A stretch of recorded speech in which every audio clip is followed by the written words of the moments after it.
Chapter 5 The Broker's Man. The excitement of the late election has subsided, and our parish being once again restored to a state of comparative tranquillity, we are enabled to devote our attention to those parishioners who take little share in our party contests or in the turmoil and bustle of public life. And we feel sincere pleasure in acknowledging here that in collecting materials for this task, we have been greatly assisted by Mr. Bung himself, who has imposed on us a debt of obligation which we fear we can never repay. The life of this gentleman has been one of a very checkered description. He has undergone transitions, not from grave to gay, for he never was grave, not from lively to severe, for severity forms no part of his disposition. His fluctuations have been between poverty in the extreme and poverty modified, or, to use his own emphatic language, between nothing to eat and just half enough. He is not, as he forcibly remarks, one of those fortunate men who, if they were to dive under one side of a barge stark naked, would come up on the other with a new suit of clothes on and a ticket for soup in the waistcoat pocket. Neither is he one of those whose spirit has been broken beyond redemption by misfortune and want. He is just one of the careless, good-for-nothing, happy fellows who float, cork-like, on the surface, for the world to play at hockey with, knocked here and there and everywhere, now to the right, then to the left, again up in the air, and anon to the bottom, but always reappearing and bounding with the stream buoyantly and merrily along. Some few months before he was prevailed upon to stand a contested election for the office of beadle, necessity attached him to the service of a broker, and on the opportunities he here acquired of ascertaining the condition of most of the poor inhabitants of the parish, his patron, the captain, first grounded his claims to public support. Chance threw the man in our way a short time since. We were, in the first instance, attracted by his prepossessing impudence at the election. We were not surprised, on further acquaintance, to find him a shrewd, knowing fellow, with no inconsiderable power of observation, and, after conversing with him a little, were somewhat struck, as we dare say our readers have frequently been in other cases, with the power some men seem to have, not only of sympathizing with, but to all appearance, of understanding feelings to which they themselves are entire strangers. We had been expressing to the new functionary our surprise that he should ever have served in the capacity to which we have just adverted, when we gradually led him into one or two professional anecdotes. As we are induced to think, on reflection, that they will tell better in nearly his own words than with any attempted embellishments of ours, we will at once entitle them Mr. Bung's Narrative. "It's very true, as you say, sir," Mr. Bung commenced, "that a broker's man's is not a life to be envied. And in course you know as well as I do, though you don't say it, that people hate and scout 'em because they're the ministers of wretchedness like to poor people. But what could I do, sir? The thing was no worse because I did it, instead of somebody else. And if putting me in possession of a house would put me in possession of 3 and 6pence a day, and levying a distress on another man's goods would relieve my distress and that of my family, it can't be expected but would I take the job and go through with it. I never liked it, God knows. I always looked out for something else, and the moment I got other work to do, I left it. If there is anything wrong in being the agent in such matters, not the principal, mind you, I'm sure the business, to a beginner like I was, at all events, carries its own punishment along with it. I wished again and again that people would only blow me up or pitch into me, that I wouldn't have minded, it's all in my way, but it's the being shut up by yourself in one room for 5 days, without so much as an old newspaper to look at, or anything to see out the window but the roofs and chimneys at the back of the house, or anything to listen to but the ticking, perhaps, of an old Dutch clock, the sobbing of the missus, now and then, the low talking of friends in the next room, who speak in whispers lest the man should overhear them, or perhaps the occasional opening of the door, as a child peeps in to look at you, and then runs half frightened away. It's all this that makes you feel sneaking somehow, and ashamed of yourself. And then, if it's winter time, they just give you fire enough to make you think you'd like more, and bring in your grub as if they wished it'd choke you, as I dare say they do, for the matter of that, most heartily. If they're very civil, they make you up a bed in the room at night, and if they don't, your master sends one in for you. But there you are, without being washed or shaved all the time, shunned by everybody, and spoken to by no one, unless someone comes in at dinner time and asks whether you want any more, in a tone as much to say, "I hope you don't," or, in the evening, to inquire whether you would rather have a candle after you've been sitting in the dark half the night. When I was left in this way, I used to sit, thinking, till I felt as lonesome as a kitten in a wash-house copper with the lid on. But I believe the old broker's men, who are regularly trained to it, never think at all. I have heard some on 'em say, indeed, that they don't know how. I put in a good many distresses in my time, continued Mr. Bung, and in course I wasn't long in finding that some people are not as much to be pitied as others are, and that people with good incomes who get into difficulties, which they keep patching up day after day and week after week, get so used to these sorts of things in time that at last they come scarcely to feel them at all. I remember the very first place I was put in possession of was a gentleman's house in this parish here, that everybody would suppose couldn't help having money if he tried. I went with old Fixem, my old master, about 8:30 in the morning, rang the area bell, servant in livery opened the door. "Governor at home?" "Yes, he is," says the man, "but he's breakfasting just now." "Never mind," says Fixem. "Just you tell him there's a gentleman here as wants to speak to him particular." So the servant he opens his eyes and stares about him all ways, looking for the gentleman, as it struck me, for I don't think anybody but a man as was stone blind would mistake Fixem for one. And as for me, I was as seedy as a cheap cowcumber. Howsoever, he turns round and goes to the breakfast parlour, which was a little snug sort of room at the end of the passage, and Fixem, as we always did in that profession, without waiting to be announced, walks in arter him, and before the servant could get out, "Please, sir, here's a man as wants to speak to you," looks in at the door as familiar and pleasant as may be. "Who the devil are you, and how dare you walk into a gentleman's house without leave?" says the master, as fierce as a bull in fits.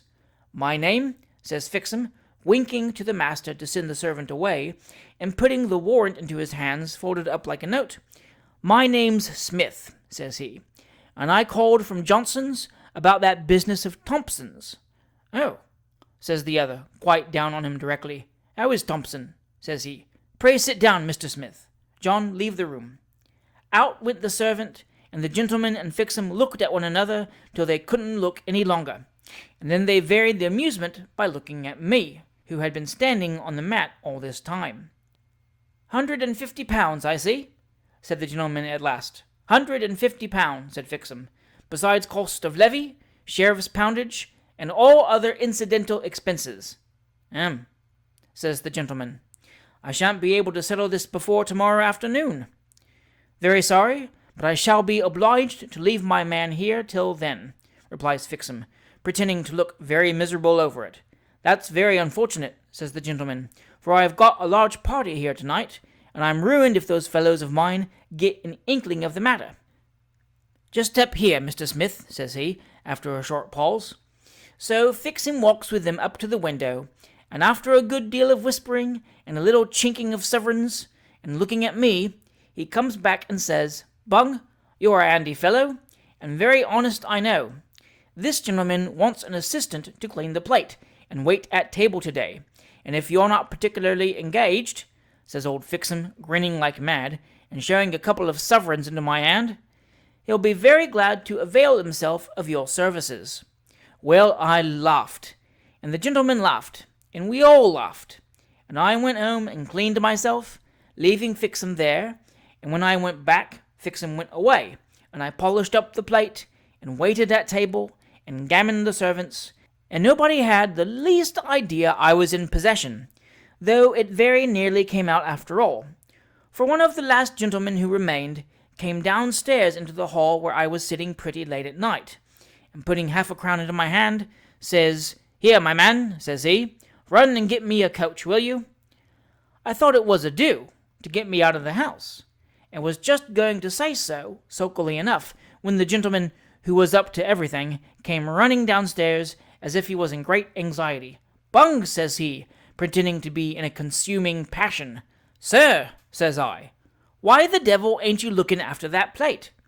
"I was just going to send him for a coach for me," says the other gentleman. "And I was just a-going to say," says I, "anybody else, my dear fellow," interrupts the master of the house, pushing me down the passage to get out of the way. "Anybody else. But I have put this man in possession of all the plate and valuables, and I cannot allow him, on any consideration whatever, to leave the house. Bung, you scoundrel, go and count those forks in the breakfast parlour instantly." You may be sure I went laughing pretty hearty when I found it was all right. The money was paid next day, with the addition of something else for myself, and that was the best job that I, and I suspect old Fixem too, ever got in that line. "But this was the bright side of the picture, sir, after all," resumed Mr. Bung, laying aside the knowing look and flash air with which he had repeated the previous anecdote. "And I'm very sorry to say it's the side one sees very, very seldom, in comparison with the dark one. The civility which money will purchase is rarely extended to those who have none, and there's a consolation even in being able to patch up one difficulty to make way for another, to which very poor people are strangers. I was once put into a house down George's Yard, that little dirty court at the back of the gasworks, and I never shall forget the misery of them people. Dear me. It was a distress for half a year's rent, £2.10, I think. There was only 2 rooms in the house, and as there was no passage, the lodgers upstairs always went through the room of the people of the house as they passed in and out. And every time they did so, which, on the average, was about 4 times every quarter of an hour, they blowed up quite frightful, for their things had been seized too, and included in the inventory. There was a little piece of enclosed dust in front of the house, with a cinder path leading up to the door, and an open rainwater butt on one side. A dirty striped curtain, on a very slack string, hung in the window, and a little triangular bit of broken looking-glass rested on the sill inside. I suppose it was meant for the people's use, but their appearance was so wretched and so miserable that I'm certain they never could have plucked up courage to look themselves in the face a second time, if they survived the fright of doing so once. There was 2 or 3 chairs that might have been worth, in their best days, from 8p to a shilling apiece, a small deal table, an old corner cupboard with nothing in it, and one of those bedsteads which turn up halfway and leave the bottom legs sticking out for you to knock your head against or hang your hat upon. No bed, no bedding. There was an old sack, by way of rug, before the fireplace, and 4 or 5 children were grovelling about among the sand on the floor. The execution was only put in to get him out of the house, for there was nothing to take to pay the expenses, and here I stopped for 3 days, though that was a mere form too, for, in course, I knew, and we all knew, they could never pay the money. In one of the chairs, by the side of the place where the fire ought to have been, was an old woman, the ugliest and dirtiest I ever see, who sat rocking herself backwards and forwards, without once stopping, except for an instant, now and then, to clasp together the withered hands which, with these exceptions, she kept constantly rubbing upon her knees, just raising and depressing her fingers convulsively in time to the rocking of the chair. On the other side sat the mother with an infant in her arms, which cried till it cried itself to sleep, and when it woke, cried till it cried itself off again. The old woman's voice I never heard. She seemed completely stupefied, and as to the mother's, it would have been better if she had been so too, for misery had changed her to a devil. If you had heard how she cursed the little naked children as was rolling on the floor, and seen how savagely she struck the infant when it cried with hunger, you'd have shuddered as much as I did. There they remained all the time. The children ate a morsel of bread once or twice, and I gave them best parts of the dinners my missus brought me. But the woman ate nothing. They never even laid on the bedstead, nor was the room swept or cleaned all the time. The neighbours were all too poor themselves to take any notice of them. But from what I could make out from the abuse of the woman upstairs, it seemed the husband had been transported a few weeks before. When the time was up, the landlord and old Fixem, too, got rather frightened about the family, and so they made a stir about it, and had him taken to the workhouse. They sent the sick couch for the old woman, and Simmons took the children away at night. The old woman went into the infirmary, and very soon died. The children are all in the house to this day, and very comfortable they are in comparison. As to the mother, there was no taming her at all. She had been a quiet, hard-working woman, I believe, but her misery had actually drove her wild. So after she had been sent to the House of Correction half a dozen times for throwing inkstands at the overseers, blaspheming the churchwardens, and smashing everybody as come near her, she burst a blood vessel one morning, and died too, and a happy relapse it was, both for herself and the old paupers, male and female, which she used to tip over in all directions, as if they were so many skittles, and she the ball. Now, this was bad enough, resumed Mr. Bung, taking a half-step towards the door, as if to intimate that he had nearly concluded. This was bad enough, but there was a sort of quiet misery, if you understand what I mean by that, sir, about a lady at one house I was put into, as touched me a good deal more. It doesn't matter where it was exactly. Indeed, I'd rather not say, but it was the same sort of job. I went with Fixem in the usual way. There was a year's rent in arrear. A very small servant girl opened the door, and 3 or 4 fine-looking little children was in the front parlour we were shown into, which was very clean, but very scantily furnished, much like the children themselves. "Bung," says Fixem to me in a low voice, when we were left alone for a minute, "I know something about this here family, and my opinion is, it's a no-go." "Do you think they can't settle?" says I, quite anxiously, for I liked the looks of them children. Fixem shook his head, and was just about to reply, when the door opened, and in come a lady, as white as ever I see anyone in my days, except about the eyes, which were red with crying. She walked in, as firm as I could have done, shut the door carefully after her, and sat herself down with a face as composed as if it was made of stone. "What's the matter, gentlemen?" says she, in a surprised and steady voice. "Is this an execution?" "It is, mum," says Fixem. The lady looked at him as steady as ever. She didn't seem to have understood him. "It is, mum," says Fixem again. "This is my warrant of distress, mum," says he, handing it over as polite as if it was a newspaper which had been bespoke order the next gentleman. The lady's lip trembled as she took the printed paper. She cast her eye over it, and old Fixem began to explain the form, but saw she wasn't reading it plain enough, poor thing. "Oh, my God," says she, suddenly a-bursting out crying, letting the warrant fall, and hiding her face in her hands. "Oh, my God, what will become of us?" The noise she made brought in a young lady of about 19 or 20, who, I suppose, had been a-listening at the door, and who had got a little boy in her arms. She sat him down in the lady's lap without speaking, and she hugged the poor little fellow to her bosom, and cried over him, till even old Fixem put on his blue spectacles to hide the 2 tears that was a-trickling down on each side of his dirty face.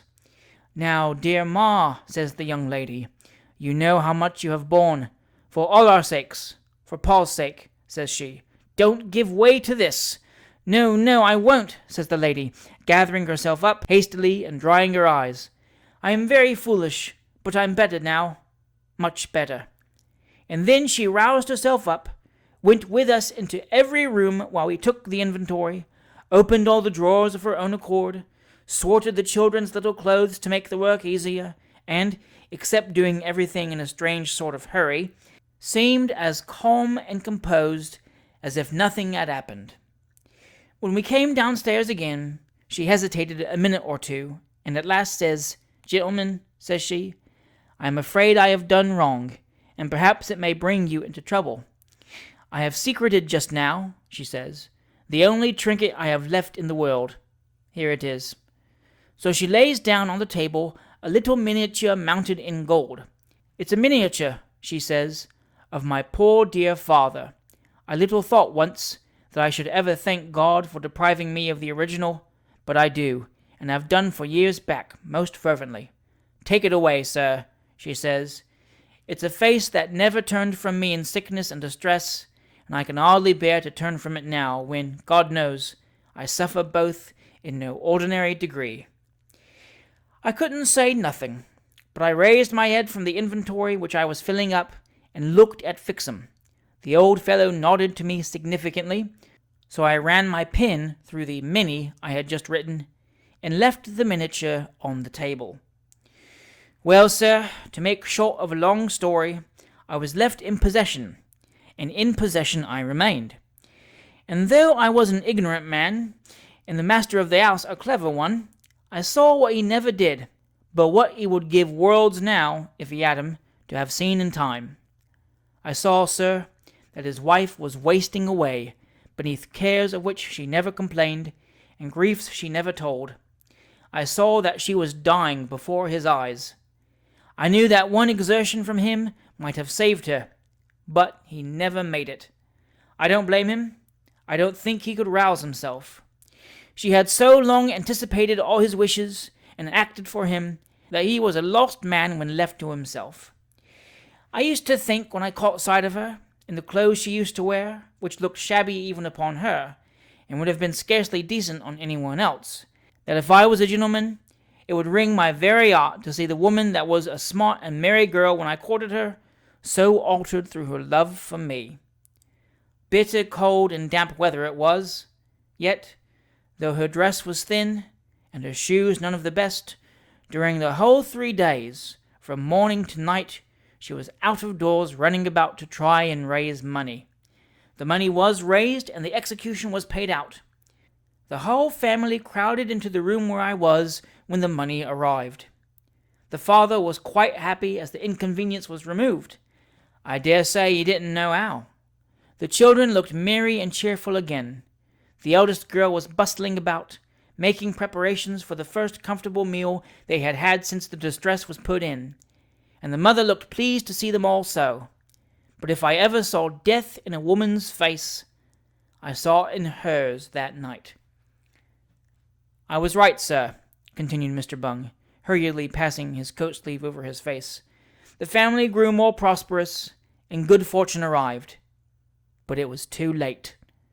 Those children are motherless now, and their father would give up all he has gained since, house, home, goods, money, all that he has, or ever can have, to restore the wife he has lost." Chapter 6. The Ladies' Societies. Our parish is very prolific in ladies' charitable institutions. In winter, when wet feet are common and colds not scarce, we have the Ladies' Soup Distribution Society, the Ladies' Coal Distribution Society, and the Ladies' Blanket Distribution Society. In summer, when stone fruits flourish and stomach aches prevail, we have the Ladies' Dispensary, the Ladies' Sick Visitation Committee, and all the year round we have the Ladies' Child's Examination Society, the Ladies' Bible and Prayer Book Circulation Society, and the Ladies' Child Bed Linen Monthly Loan Society. The two latter are decidedly the most important. Whether they are productive of more benefit than the rest, it is not for us to say.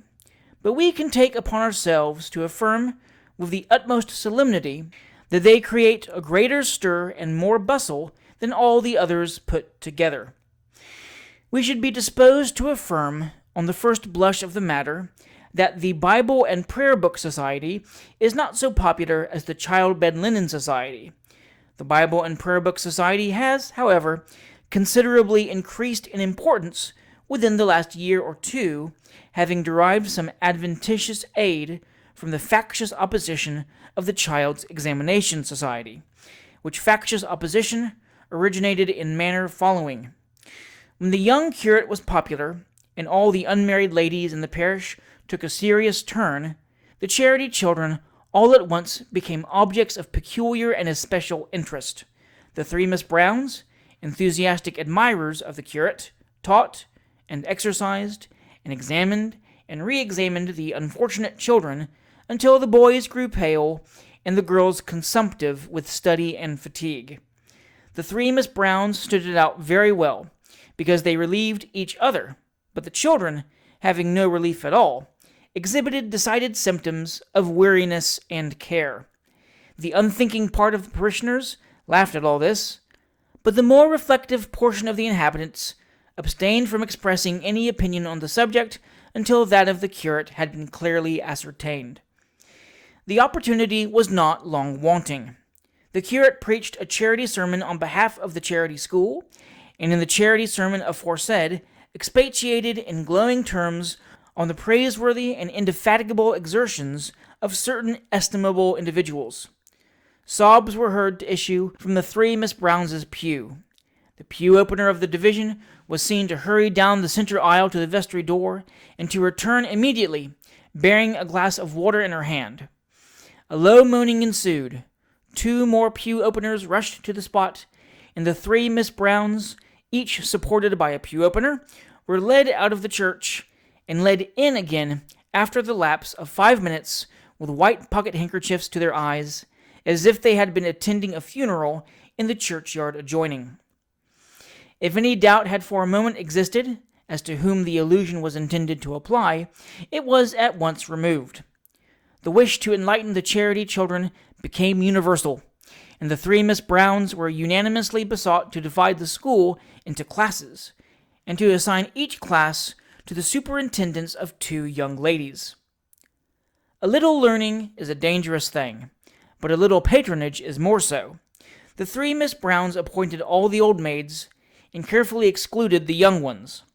Maiden aunts triumphed, mammas were reduced to the lowest depths of despair, and there is no telling in what act of violence the general indignation against the three Miss Browns might have vented itself, had not a perfectly providential occurrence changed the tide of public feeling.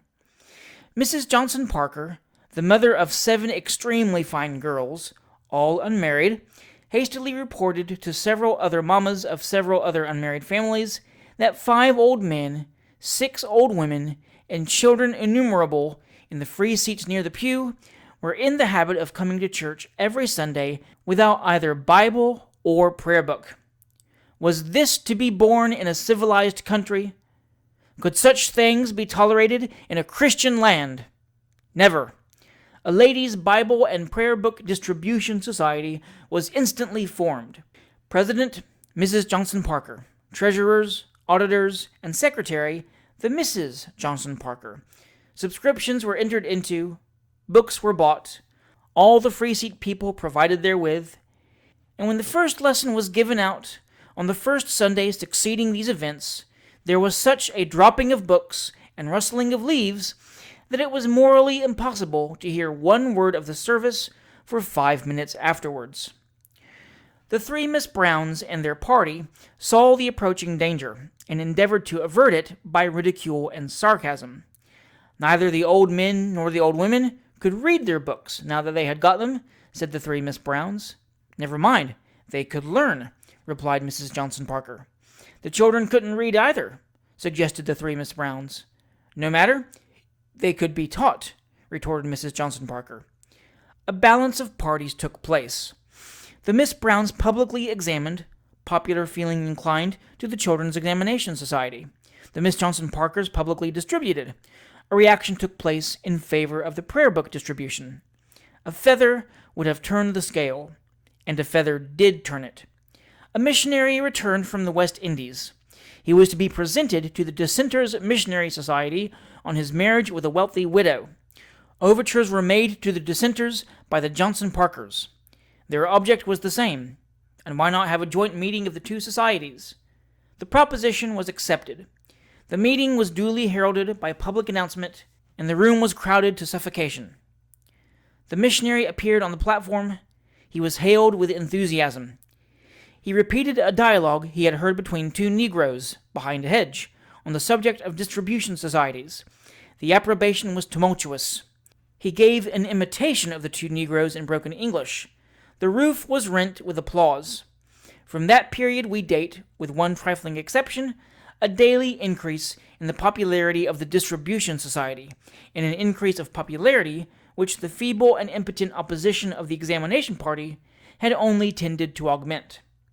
Now, the great points about the Child Bed Linen Monthly Loan Society are that it is less dependent on the fluctuations of public opinion than either the distribution or the child's examination, and that, come what may, there is never any lack of objects on which to exercise its benevolence. Our parish is a very populous one, and, if anything, contributes, we should be disposed to say, rather more than its due share to the aggregate amount of births in the metropolis and its environs. The consequence is that the Monthly Loan Society flourishes and invests its members with a most enviable amount of bustling patronage. The society, whose only notion of dividing time would appear to be its allotments into months, holds monthly tea drinkings, at which the monthly report is received, a secretary elected for the month ensuing, and such of the monthly boxes as may not happen to be out on loan for the month, carefully examined. We were never present at one of these meetings, from all of which it is scarcely necessary to say, gentlemen are carefully excluded. But Mr. Bung has been called before the board once or twice, and we have his authority for stating that its proceedings are conducted with great order and regularity, not more than 4 members being allowed to speak at one time on any pretense whatever. The regular committee is composed exclusively of married ladies, but a vast number of young unmarried ladies of 18 to 25 years of age, respectively, are admitted as honorary members, partly because they are very useful in replenishing the boxes and visiting the confined, partly because it is highly desirable that they should be initiated, at an early period, into the more serious and matronly duties of afterlife, and partly because prudent mammas have not unfrequently been known to turn this circumstance to wonderfully good account in matrimonial speculations. In addition to the loan of the monthly boxes, which are always painted blue, with the name of the society in large white letters on the lid, the society dispenses occasional grants of beef tea and a composition of warm beer, spice, eggs, and sugar, commonly known by the name of candle, to its patients. And here again, the services of the honorary members are called into requisition and most cheerfully conceded. Deputations of 2s or 3s are sent out to visit the patients, and on these occasions there is such a tasting of candle and beef tea, such a stirring about of little messes in tiny saucepans on the hob, such a dressing and undressing of infants, such a tying and folding and pinning, such a nursing and warming of little legs and feet before the fire, such a delightful confusion of talking and cooking, bustle, importance, and officiousness, as never can be enjoyed in its full extent but on similar occasions.